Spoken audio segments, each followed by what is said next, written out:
چلو اس کے بعد کوئی اور آ گئی اس پر چل بسے، بغیر بیماری کے چل بسے تو موت کو یاد دلانے والی چیز ہے بیماری. یہ اس کا ایک بہت بڑا فائدہ ہے اگر اللہ تعالیٰ اس کو سمجھنے کی توفیق عطا فرمائے. الحمدللہ الحمدللہ رب العالمین والصلاة والسلام على سیدنا مولانا محمد خاتم النبیین وعلى آلہ واصحابہ اجمعین وعلى كل من تبعهم بإحسان إلى يوم الدين. اما بعد، آج آپ حضرات سے تقریباً ایک مہینہ یا اس سے کچھ زائد کے بعد اس مجلس میں ملاقات ہو رہی ہے. شروع میں اللہ تبارک و تعالیٰ کے فضل و کرم سے حرمین شریفین کی حاضری اللہ تعالیٰ نے عطا فرمائی. الحمدللہ آپ سب حضرات کے لیے بھی دعا کی توفیق ہوئی. اللہ تبارک و تعالیٰ اپنے فضل و کرم سے قبول فرمائے. وہاں سے آنے کے بعد مجھے کچھ نمونیا کا اثر ہو گیا تھا، جس کی وجہ سے 2 ہفتے تقریباً بیماری رہی، اور حرمین شریف سے واپسی کے بعد بھی 2 اتوار ایسے گزرے کہ مجھے ہمت نہیں ہوئی. اللہ تبارک و تعالیٰ کے فضل و کرم سے اب روح بصحت ہوں اور بخار وغیرہ دور ہو گیا، لیکن کچھ اثرات ابھی بیماری کے باقی ہیں اور کمزوری بہت زیادہ ہے. تو آپ حضرات سے دعا کی درخواست ہے. یقیناً آپ حضرات دعا کرتے ہوں گے کہ اللہ تعالیٰ مکمل صحت و قوت عطا فرما دے. اب بھی تھوڑی سی بات کرتا ہوں تو کئی گھنٹے تک تھکا رہتا ہوں. بہرحال اللہ تعالیٰ کا بڑا فضل و کرم ہے کہ بیماری دور ہوئی اور اب اس قابل ہوا کہ کم از کم کچھ دیر آپ حضرات کے ساتھ گزار لوں. یہ بیماریاں بھی اللہ تبارک و تعالیٰ کی نعمت ہے. جس طرح صحت نعمت ہے، اسی طرح بیماری بھی ایک نعمت ہے. پتہ نہیں اس بیماری پر اللہ تبارک و تعالیٰ نے کیا کیا ثواب رکھے ہیں، کیا کیا درجات رکھے ہیں، وہ اللہ تعالیٰ ہی بہتر جانتے ہیں. اور انہی کی مشیت ہے، وہی اللہ تبارک و تعالیٰ فیصلہ کرتے ہیں کہ کس کو کس وقت کتنی بیماری دینی ہے اور کب شفا عطا فرمانی ہے. یہ دوائیں اور علاج تو محض ایک بہانہ ہے، ورنہ شفا تو دینے والا ایک ہی ہے. وہی دوا ایک کو کارگر ہو جاتی ہے، دوسرے کو کارگر نہیں ہوتی. اللہ تعالیٰ دکھاتے رہتے ہیں کہ کسی بھی ظاہری سبب پر بھروسہ نہ کرو. بھروسہ ہر معاملے میں اللہ جل جلالہ کی طرف ہونا چاہیے. اور یہ ان کا کرم ہے کہ جو تکلیف پہنچتی ہے، ہر تکلیف پر وہ اپنے فضل و کرم سے گناہ معاف فرماتے ہیں، درجات بلند فرماتے ہیں. ایک حدیث میں آتا ہے کہ بعض اوقات اللہ تبارک و تعالیٰ اپنے کسی بندے کو کسی اونچے درجے پر پہنچانا چاہتے ہیں،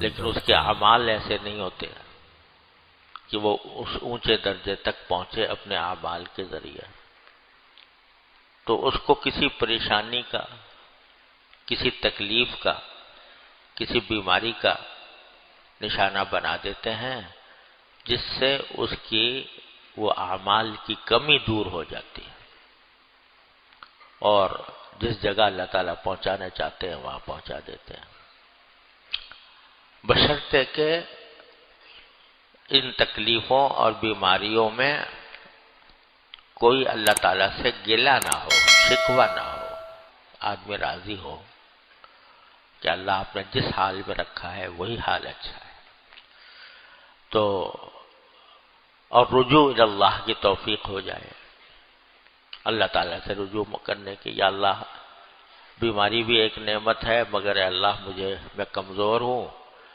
بیماری کے بجائے بیماری کی نعمت کو صحت کی نعمت سے تبدیل فرما دیجیے، تو امید ہے کہ انشاءاللہ اللہ تبارک و تعالیٰ بیماری بھی خیر فرما دیتا ہے۔ یہ تو ایک اس لحاظ سے تو نعمت ہے ہی،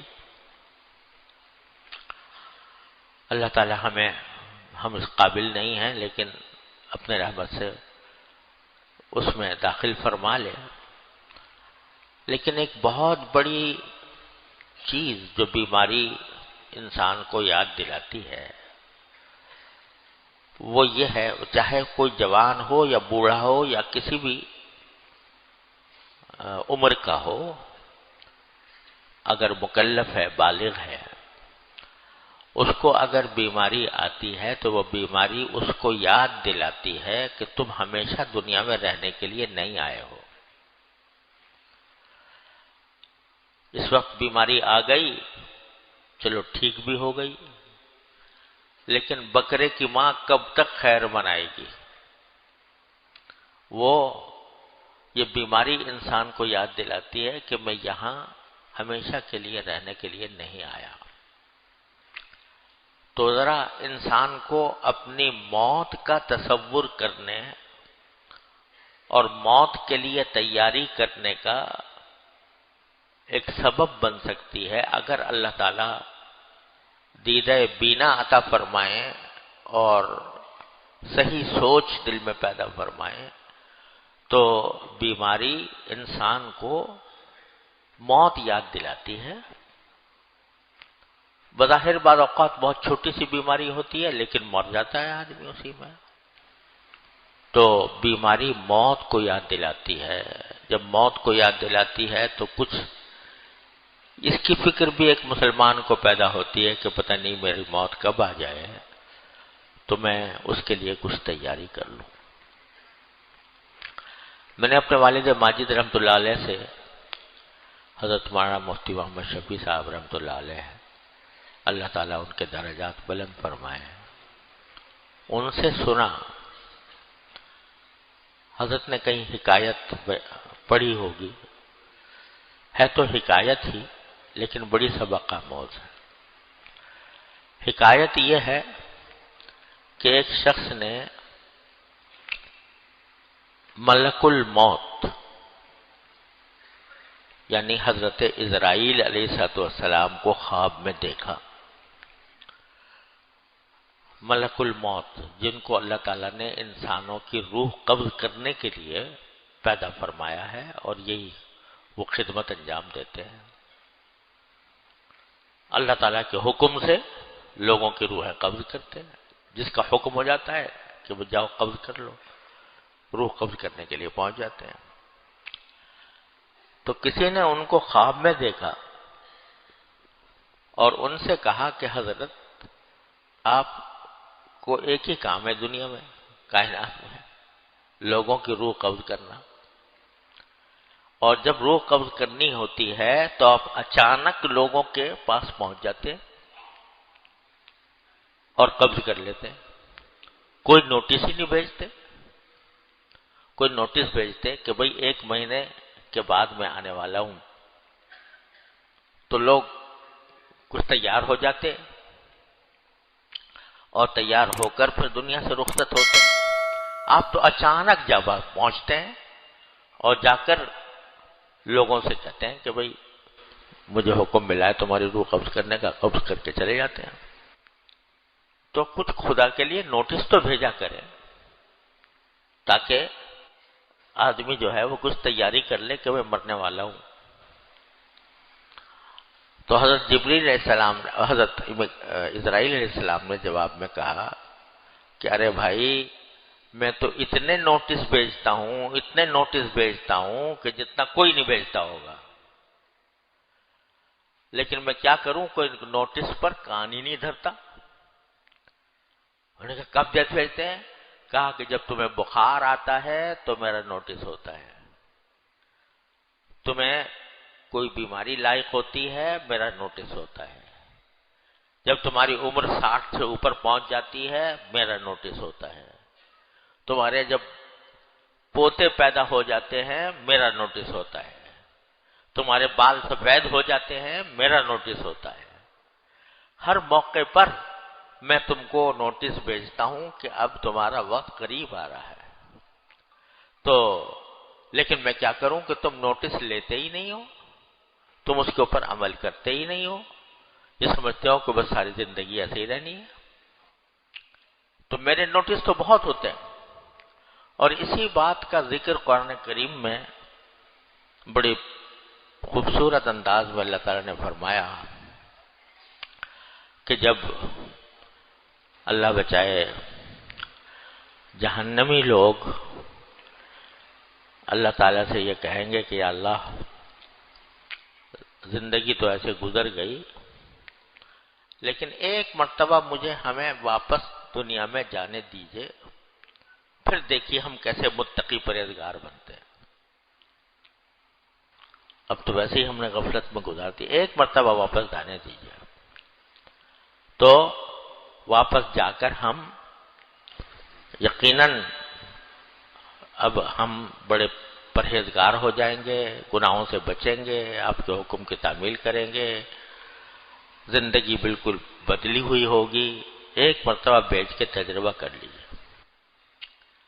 تو قرآن کریم اس کے جواب میں فرماتا ہے اولم نعمرکم ما یتذکر فیہ من تذکر، ارے بندہ خدا کیا ہم نے تمہیں اتنی عمر نہیں دی تھی، اتنی عمر کہ ما یتذکر فیہ من تذکر، جس میں کوئی اگر نصیحت حاصل کرنے والا ہوتا تو نصیحت حاصل کر لیتا۔ ارے بھائی 50 سال، 60 سال، 70 سال، 80 سال تمہیں عمر دی تھی، اور یہ اتنی عمر ہے کہ اس میں اگر کوئی شخص ٹھیک ہونا چاہے تو اس کے لیے بالکل کافی تھی۔ ٹھیک ہونے کے لیے کوئی لمبے چوڑے کام کی ضرورت نہیں، توبہ کرے اپنی سابق زندگی سے، جس وقت توبہ کر لے گا اور اللہ تعالیٰ کے حضور رجوع کر لے گا اسی وقت وہ ٹھیک ہو گیا۔ تو اتنی بڑی طویل عمر میں کوئی بھی وقت جو انسان اپنی اصلاح کے لیے خرچ کر لے، توبہ کرنے کے لیے خرچ کر لے، ایک لمحے کے اندر ٹھیک ہو سکتا ہے۔ تو اگر فرض کرو کسی کی عمر 60 سال ہوئی، 70 سال ہوئی، کتنے دن آئے اس میں، کتنے دنوں میں کتنے گھنٹے آئے، کتنے گھنٹوں میں کتنے منٹ آئے، کتنے منٹوں میں کتنے سیکنڈ آئے، ایک منٹ کا کام تم نے نہیں کیا۔ ایک منٹ کا کام کیا تھا؟ اے اللہ مجھ میں اپنے ساری زندگی میں جو کچھ مجھ سے گناہ ہوئے، اے اللہ اپنے فضل و کرم سے مجھے معاف کر دے، اب جو کچھ بھی وقت گزرے گا انشاءاللہ آپ کی رضا کے مطابق گزرے گا۔ ایک منٹ سے بھی کم کا کام ہے، یہ نہیں کیا تم نے۔ اور اگر کبھی غلطی ہو جائے تو توبہ کا دروازہ کھلا ہوا تھا ہر وقت، جب چاہتے تو تم توبہ کر کے استغفار کر کے اپنے گناہوں کو مٹا سکتے تھے۔ اتنی لمبی تمہیں عمر دی تھی۔ اولم نعمرکم ما یتذکر فیہ من تذکر، کیا ہم نے تمہیں اتنی عمر نہیں دی تھی جس میں نصیحت حاصل کرنے والا اگر چاہتا تو نصیحت حاصل کر لیتا؟ ایک تو یہ بات، اتنی لمبی عمر دی تھی۔ دوسرے کیا، وجاءکم النذیر، اور اس عمر میں بھی تمہارے پاس آگاہ کرنے والے، خبردار کرنے والے، ڈرانے والے آتے رہے۔ یعنی یہ بھی نہیں کہ تمہیں خالی چھوڑ دیا گیا ہو، تمہیں ڈرانے والے آتے رہے، تمہیں آگاہ کرنے والے آتے رہے۔ سب سے بڑے آگاہ کرنے والے کون؟ حضرات انبیاء کرام علیہم الصلاۃ والسلام۔ تو وہ ڈراتے تھے، بتاتے تھے کہ بھائی غفلت میں زندگی نہ گزارو، اللہ تعالیٰ کی احکام کی اطاعت کرو، وہ آتے تھے۔ انبیاء کرام کے بعد اللہ تعالیٰ نے انبیاء کرام کے وارثین بھیجے، صحابہ کرام، ساری زندگی ان کی اس کام میں صرف ہوئی، تابعین، تبع تابعین، پھر ان کے بھی وارث علماء کرام، اولیاء اعظام، بزرگ، داعی، مصلح، کوئی زمانہ ان سے خالی نہیں رہا، جو پکارتے رہے، دعوت دیتے رہے کہ اپنی زندگی کے لمحات کو غنیمت سمجھو، اور غنیمت سمجھ کر اس کا ایک ایک لمحہ اپنے اللہ تعالیٰ کی رضا میں خرچ کرنے کی کوشش کرو۔ یہ سب آتے رہے، لمبی عمر ملی، اور تمہیں آگاہ کرنے والے بھی آتے رہے۔ اس کے بعد پھر اب تمہارے پاس کیا حجت باقی ہے؟ ساری حجت ہم نے تمام کر دی۔ اور یہ جو فرمایا کہ ڈرانے والے آتے رہے، اس کے ایک معنی تو یہ ہے جو میں نے ابھی عرض کی ہے، انبیاء کرام آئے، انبیاء کرام کے وارثین آئے، اللہ والے آئے، دین کے داعی آئے، اور وہ ڈراتے رہے، آگاہ کرتے رہے۔ اس کی اور تفسیر بھی ہے۔ بعض حضرات مفسرین نے فرمایا کہ جو نذیر فرمایا کہ اللہ تعالیٰ نے تمہارے پاس بھیجا تھا ڈرانے والا، تو ڈرانے والے سے کیا مراد ہے؟ تو بعض حضرات مفسرین نے فرمایا کہ سفید بال، جب آدمی کے سر میں، داڑھی میں سفید بال آ جائے تو یہ سفید بال کیا ہے؟ یہ ڈرانے والا ہے کہ تمہارا وقت قریب آنے والا ہے۔ اور دوسرا ڈرانے والا کیا ہے؟ کہتے ہیں کہ پوتا، جب کسی کا پوتا پیدا ہو جائے تو یہ پوتا بھی ڈرانے والا ہے۔ کیا ڈرانے والا ہے؟ کہ اب یہ پوتا زبان حال سے کہہ رہا ہے کہ بڑے میاں تمہارا وقت ختم ہوا، اب ہم آنے والے ہیں، ہمارے لیے جگہ خالی کرو۔ تو پوتا اگر آ جائے کسی کا، وہ بھی ڈرانے والا ہے کہ وقت قریب آ رہا ہے۔ تو سفید بال کی بھی تفسیر کی ہے بعض حضرات نے، اور پوتے سے بھی تفسیر کی ہے کہ پوتا آ گیا تو اب سمجھو کہ تمہارا وقت آنے والا ہے۔ تیسرا یہ کہ بیماریاں کثرت سے آنے لگیں، کثرت سے آنے لگے۔ آج بخار ہے، کل نزلہ ہے، کل کھانسی ہے، کل نمونیا ہو گیا، کبھی پاؤں کے گھٹنے خراب ہو گئے، کبھی آدمی جو ہے چلنے پھرنے سے معذور ہو گیا۔ یہ جو بار بار جب بیماریاں آ رہی ہیں، یہ بھی کیا ہیں؟ ڈرانے والی، نذیر ہے۔ ہاں، ہمارے حضرت والد ماجد قدس اللہ تعالیٰ سرہ ایک شعر پڑھا کرتے تھے عربی کا، واقعی ہے بڑا عبرت والا، کہ اذا الرجال ولدت اولادها، اذا الرجال ولدت اولادها وجعلت اسقامها تعتادها تلك الزرع قد دنا حصادها۔ کیا معنی؟ کہ جب کسی آدمی کے اولاد کی اولاد پیدا ہو جائے، یعنی پوتا پوتا پوتی نواسا نواسی، جب اذا الرجال بلدت اولادھا، جب آدمیوں کے اولاد پیدا ہو جائے، وجعلت اسقامھا تعتادھا، اور بیماریاں اس کی عادت بن جائیں، آج فلاں بیماری کل فلاں بیماری، تو تلک الزرع قد دنا حصادھا، اس کا مطلب یہ ہے کہ یہ ایسی کھیتی ہے جس کی کٹائی کا وقت قریب آ گیا، یہ ایسی کھیتی ہے کہ جس کی کٹائی کا وقت قریب آ گیا۔ تو وہ جو حضرت اسرائیل علیہ السلام نے خواب میں فرمایا کہ میرے تو اتنے نوٹس ہوتے ہیں جو تمہارے پاس بھیجتا ہوں، تو جعلت اسقامھا تعتادھا، جب بیماریاں ایک کے بعد دوسری آنے لگیں، اور عام طور سے جب بڑھاپا آتا ہے تو بڑھاپے کے اندر ایسا ہوتا ہے۔ ہمارے حضرت والا حضرت حکیم الامت قدس اللہ تعالیٰ سرہ کے ایک خلیفہ تھے حضرت مولانا عبد الباری ندوی صاحب رحمۃ اللہ علیہ، بڑے ماشاءاللہ فلسفے کے امام تھے، اور حضرت تھانوی رحمۃ اللہ علیہ کے خدمت میں آنے کے بعد اللہ تعالیٰ نے زندگی میں انقلاب برپا کیا، پھر حضرت کے اوپر کتابیں بہت لکھی، اللہ تعالیٰ ان کے درجات بلند فرمائے۔ ایک مرتبہ وہ ہمارے گھر میں تشریف لائے ہوئے تھے، اور ہمارے گھر میں قیام تھا، حضرت والی صاحب رحمۃ اللہ علیہ سے دوستی تھی تو گھر میں قیام تھا، تو ہم ویسے ہی بچے تھے، تو میں نے جا کر عرض کیا کہ حضرت کیسے مزاج، طبیعت کیسی ہے؟ تو انہوں نے جواب میں ایک لفظ کہا، بھائی طبیعت بڈھی ہے، طبیعت بڈھی ہے۔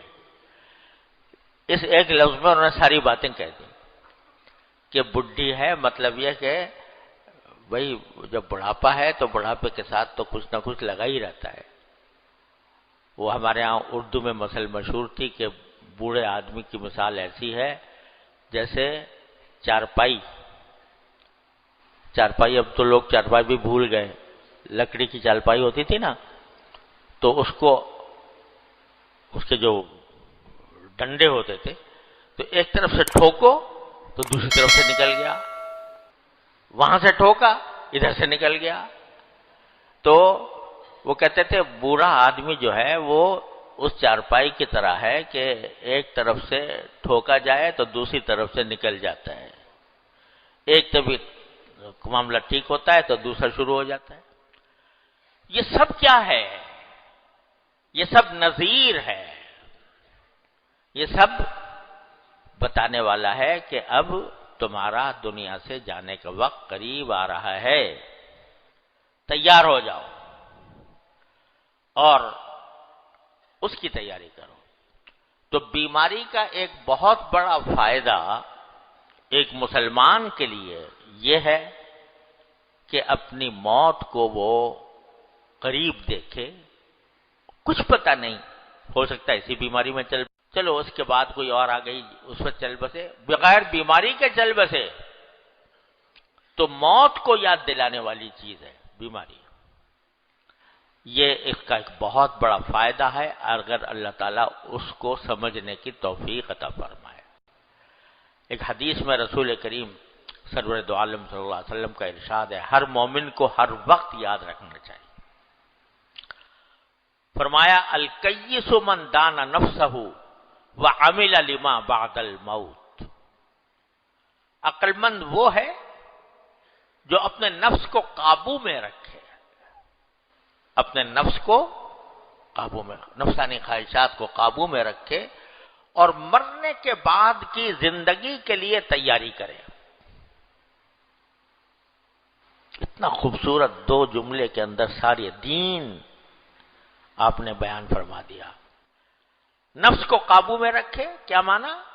نفس تو تمہارا عادی ہے مزوں کا، لذتوں کا، آرام طلبی کا، عیاشی کا، لیکن اس کو قابو میں رکھ کر اللہ کے حکم کے مطابق اس کو تابع فرمان کر لو، اور مرنے کے بعد کی تیاری کرو۔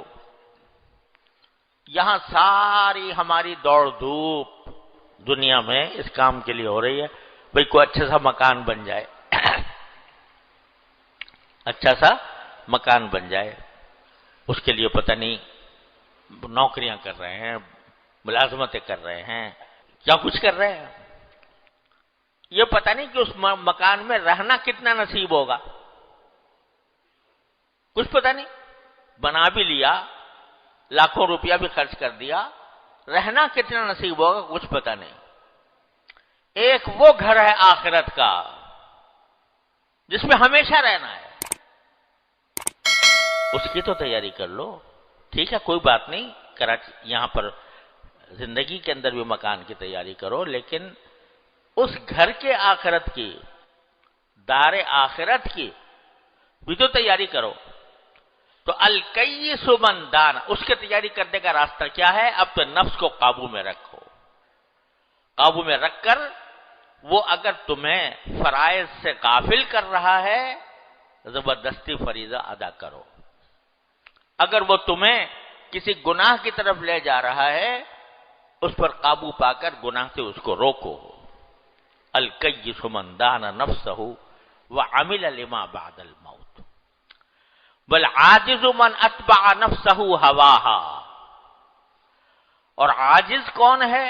عاجز وہ ہے کہ جو اپنے نفس کو خواہشات نفسانی کے پیچھے لگائے رکھے، نفس کو آزاد چھوڑ رکھا ہے، جو دل میں آ رہا ہے کر رہا ہے، حلال حرام کی فکر نہیں، جائز ناجائز کی فکر نہیں، گناہ ثواب کی فکر نہیں، جو دل میں آیا کر گزرا۔ آنکھیں اگر گناہ کر رہی ہیں تو کوئی فکر نہیں، زبان سے گناہ ہو رہا ہے کوئی فکر نہیں، اور جھوٹ بول رہا ہے کوئی فکر نہیں، غیبت کر رہا ہے کوئی فکر نہیں، اپنے آپ کو اپنی ناجائز خواہشات کے پیچھے لگایا ہوا ہے۔ وَتَمَنَّا عَلَى اللَّهِ، یعنی کٹا دھرتا تو کچھ ہے نہیں، خواہشات کے پیچھے لگایا ہوا ہے، لیکن تمنا یہ کر رہا ہے کہ اللہ میاں سب معاف کر دیں گے۔ آج کل یہ جملہ بڑے کثرت سے بولا جاتا ہے جب کسی کو کچھ کہو، ارے میاں اللہ میاں بڑا غفور الرحیم ہے، اللہ میاں سب معاف کر دے گا۔ تو ارے بھائی معاف تو کر دے گا، لیکن کچھ تم بھی تو کرو، اپنے آپ کو تو لگایا ہوا ہے خواہشات نفسانی کے پیچھے، مرنے کے بعد کی زندگی کی پرواہ نہیں، اور اپنے نفس پر قابو نہیں، وہ گناہ کی طرف لے جا رہا ہے، گناہ کر رہے ہو، وہ حقوق اللہ، حقوق العباد کو پامال کرنے کی طرف لے جا رہا ہے تو پرواہ نہیں، اور کہتے ہو اللہ میاں ٹھیک ہے، اللہ میاں غفور الرحیم ہے، معاف کر دے گا۔ تو یہ ہے معنی اتبع نفسہ ہواہا وتمنى علی اللہ۔ تو بندہ کون ہے؟ الکیس من دان نفسہ، عقل مند وہ ہے جو اپنے نفس کو قابو میں رکھے۔ اور اللہ تعالی ہمارے حاکم الامت حضرت مولانا تھانوی قدس اللہ تعالی سرہ کو درجات عالیہ عطا فرمائے۔ دو لفظوں میں انہوں نے اس کو بیان فرما دیا۔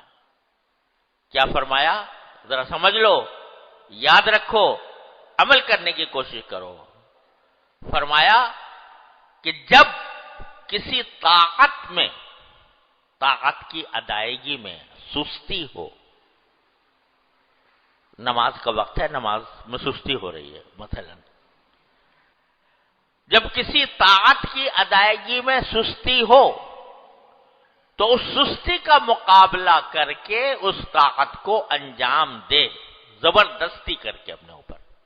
دل نہیں چاہ رہا نماز پڑھنے کو، لیکن اس دل کی خواہش کو پامال کر کے اور اپنے اوپر زبردستی کر کے اور اس کی خواہش کو ٹھکرا کر وہ طاعت انجام دے۔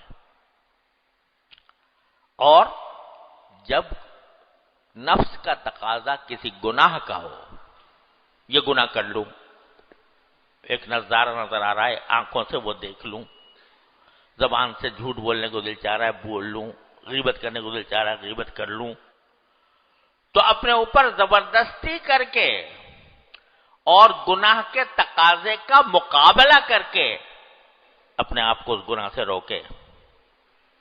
تو فرمایا کہ اسی سے تعلق مع اللہ پیدا ہوتا ہے، اسی سے تعلق مع اللہ باقی رہتا ہے، اسی سے تعلق مع اللہ ترقی کرتا ہے۔ اور فرمایا یہ سارے تصوف کا حاصل ہے جو میں بتا رہا ہوں۔